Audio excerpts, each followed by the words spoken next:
न सदृशम पवित्रमिह विद्यते।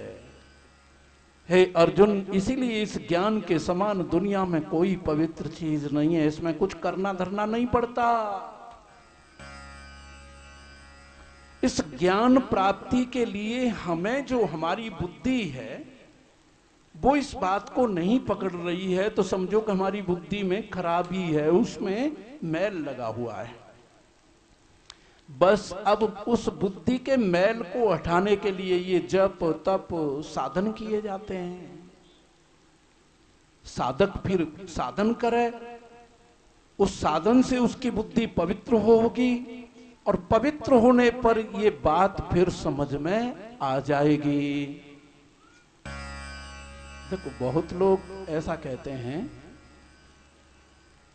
यहां तो नहीं अपना, ये तो जन्मभूमि है, पर बाहर की बात है। वो लोग कहते हैं कि गुरुजी आप जिस ब्रह्म ज्ञान का उपदेश करते हैं ये स्त्रियां क्या समझ रही होंगी, ये लोग काम धंधे में फंसे हुए अज्ञानी लोग क्या समझ रहे होंगे इसको, ये तो किसी अधिकारी पुरुष के लिए है और आप इस अमृत की वर्षा ऊसर भूमि में ही करने लगते हो। ये तो उपजाऊ भूमि में वर्षा करनी चाहिए और आप जो हैं ऊसर भूमि में ये बारिश करने लगते हो। तो हम उनको ये कहते हैं कि जब बादल बरसता है तो वो ये नहीं देखता कि ये उपजाऊ भूमि है कि ये ऊसर है? बादल तो समान रूप से वर्षा कर देते हैं और उस जगह पर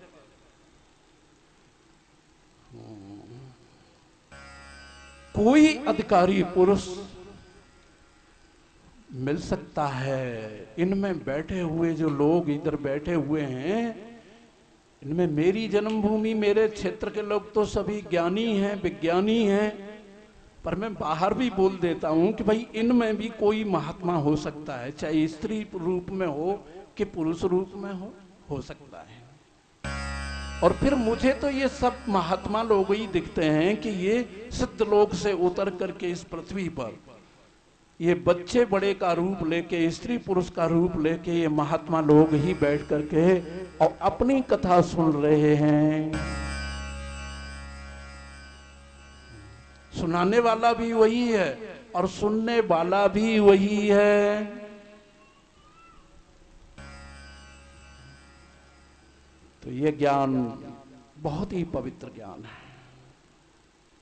अपचेदस पापेभ्य सर्वेभ्य पाप कृतम। भगवान श्री कृष्ण कहते हैं, देखो अर्जुन, संसार में महान पापियों से भी कोई पापी क्यों न हो, अरे वो अगर भवसागर से पार होना चाहता है, जन्म मरण से मुक्त होना चाहता है, तो मेरी ज्ञान रूपी नौका पर आकर के बैठे, मैं तुरंत उसे भवसागर से पार कर दूंगा। चैलेंज कर दिया भगवान नारायण ने कि संसार में कोई अपने को सबसे बड़ा पापी मानता हो, उसके लिए भी ज्ञान का दरवाजा खुला हुआ है। और देखो, एक बात बताऊं आपको,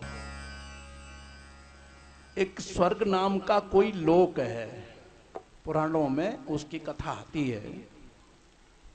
वहां का राजा इंद्र है, तो वहां एक साइन बोर्ड लगा हुआ है, उस पर लिखा हुआ है कि यहां केवल धर्मात्माओं को प्रवेश मिलता है, सबके लिए वहां एंट्री नहीं होती। नो एंट्री का बोर्ड लगा हुआ है, बस केवल धर्मात्मा लोगों को ही स्वर्ग प्राप्त होता है, उनका ही प्रवेश स्वर्ग में होता है। बोला भैया हम तो पापी हैं, बोले लौट जाओ, तुम्हारा प्रवेश नहीं होगा। एक सिद्ध लोक है, सिद्ध लोक, जहां सिद्ध पुरुष रहते हैं, वहां भी एक साइन बोर्ड लगा हुआ है। हाँ, योग करने वाले जो योगी लोग जाते हैं जिस सिद्ध लोक में, वहां भी बोर्ड है, उस पर लिखा हुआ है कि जिनका चित्त जो है विक्षिप्त हो वो इस लोक में जा सकते हैं, जिनके चित्त में कसाय है, मूढ़ता है, वो लोग इस लोक में प्रवेश नहीं कर सकते। योग में विक्षिप्त चित्त वाला व्यक्ति ही प्रवेश कर सकता है। जिसके चित्त में कसाय है, मूढ़ता है, जिसकी एकाग्रता भंग है, वो व्यक्ति उस लोक में प्रवेश नहीं कर सकता।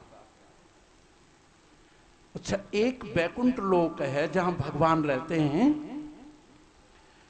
तो उस लोक में भी बाहर एक बोर्ड लगा हुआ है। वहां लिखा हुआ है कि यहां केवल भक्तों को प्रवेश मिलता है। जो भगवान के भक्त हैं, जो भगवान से प्यार करते हैं, उनको केवल वैकुंठ में प्रवेश मिलता है, बाकी लोगों को नहीं मिलता। चाहे कोई ज्ञानी हो, चाहे कोई योगी हो, चाहे कोई अज्ञानी हो, चाहे कोई पापी हो, चाहे कोई पुण्यात्मा हो, भगवान के लोक में तो केवल भगवान के भक्त को ही प्रवेश मिलता है। उसमें धर्मात्मा नहीं जा सकता, पापात्मा नहीं जा सकता, योगी भी नहीं जा सकता, भोगी भी नहीं जा सकता, ज्ञानी भी नहीं जा सकता, ज्ञानी भी नहीं जा सकता। लेकिन एक सत्य लोक है जिसको ब्रह्म लोक बोलते हैं, जिसको ज्ञान लोक बोलते हैं, जिसको अलोक भी बोलते हैं। आकार जोड़ दिया, लोक वोक नहीं है। तो वो ज्ञान का जो सत्य लोक है, जो ब्रह्म लोक है, वहां सबके लिए कह दिया कि कोई भी आओ, कोई भी आओ हमारे इस ज्ञान के धाम में। पापी भी आ सकता है, पुण्यात्मा भी आ सकता है, भक्त भी आ सकता है, अभक्त भी आ सकता है, ज्ञानी भी आ सकता है और अज्ञानी भी आ सकता है। ये भगवान श्री कृष्ण ने सबके लिए खोल दिया अपना लोक। अपचेदस पापेभ्य सर्वेभ्य पाप कृतम सर्वम ज्ञान प्लवैनम ब्रजनम संतरिष्यसि तरिष्यसि। मैं उसको पार कर दूंगा, न फिर जन्म होगा न मरण होगा। आओ बेटा, ज्ञान की क्लास में आओ। अरे तुम केवल अपनी बुद्धि में इस बात को समझ जाओ। क्या कि अब तुमको बताओ तुमको क्या चाहिए। अविनाशी फल चाहिए कि विनाशी फल चाहिए? आप अपने विषय में विचार कर लो सभी लोग। आप रहने वाला फल चाहते हो, असली फल चाहते हो कि नकली फल चाहते हो? आपको क्या चाहिए? मौत चाहिए कि अमृत चाहिए? आपको श्रेय चाहिए कि प्रेय चाहिए? नचकेता गया यमराज के पास में, यमलोक में। तो नचकेता ने उसको पहले प्रेय दिया, बोला तू ये स्वर्ग ले ले,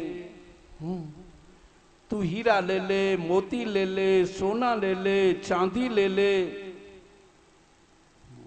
तू लोक लोकांतर ले ले, लंबी आयु ले ले, तू अप्सरा ले ले।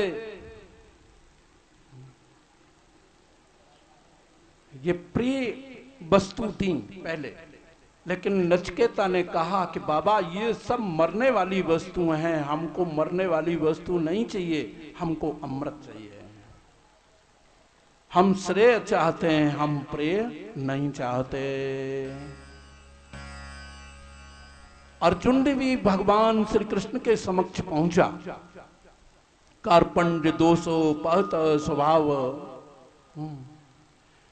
मेरा जो चित्त है वो कार्पण्य दोष से धूमिल हो रहा है।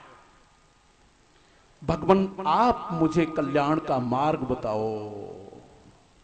मैं नहीं समझता कि अब मुझे युद्ध करना चाहिए अथवा नहीं करना चाहिए, क्या उचित है और क्या अनुचित है। ये मेरी बुद्धि मोह रूपी दलदल में फंस चुकी है, इसलिए मैं नहीं समझता। आप मेरे गुरु हो, मैं आपकी शरण में आया हूं, तो आप मुझे श्रेय का मार्ग बताइए, कल्याण का मार्ग बताइए, जिसमें मेरा हित हो, ऐसा मुझे मार्ग बताइए। अर्जुन भी श्रेय चाहता है, नचिकेता भी श्रेय चाहता है, और राम जी भी वशिष्ठ से श्रेय ही चाहते हैं। परीक्षित ने भी सुखदेव जी से श्रेय चाहा। भगवान मुझे अमृत चाहिए, मृत्यु के भय से मुझे मुक्ति होनी चाहिए, मुझे वो विशुद्ध ज्ञान की कथा सुनाइए। तो आप अब अपने भीतर विचार करो कि आपको मृत्यु चाहिए है कि आपको अमृत चाहिए। आप मरने वाली चीज चाहते हो कि रहने वाली चीज चाहते हो? आप नकली चीज चाहते हो कि आप असली चीज चाहते हो?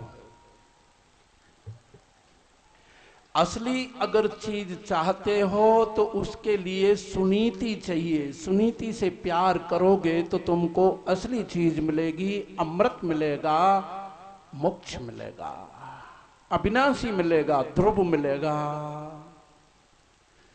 और अगर तुम नकली चीज चाहते हो तो नकली चीज तो मरेगी। सुरुचि से अगर प्यार करते हो तो सुरुचि से तो मरने वाला सुख मिलेगा।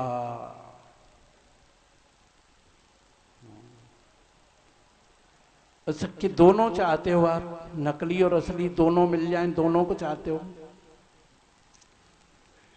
अपनी इच्छा क्या है? बहुत लोग ये भी सोचते हैं कि भगवान का भी दर्शन हो जाए और बेटा बेटी और ये भी सब बना रहे, है ना? हाँ, भगवान भी मिल जाए और ये भी ज्यों की त्यों बने रहे। बहुत लोगों की ऐसी भी सोच होती है। कोई बिरला होता है उत्तम जिज्ञासु जो केवल श्रेय चाहता है। उसको ये दुनिया का ये झंझटबाजी, ये द्वैत रूप प्रपंच नहीं चाहिए। उसको केवल अमृत चाहिए, सच्ची चीज चाहिए, परमात्मा चाहिए, मोक्ष चाहिए।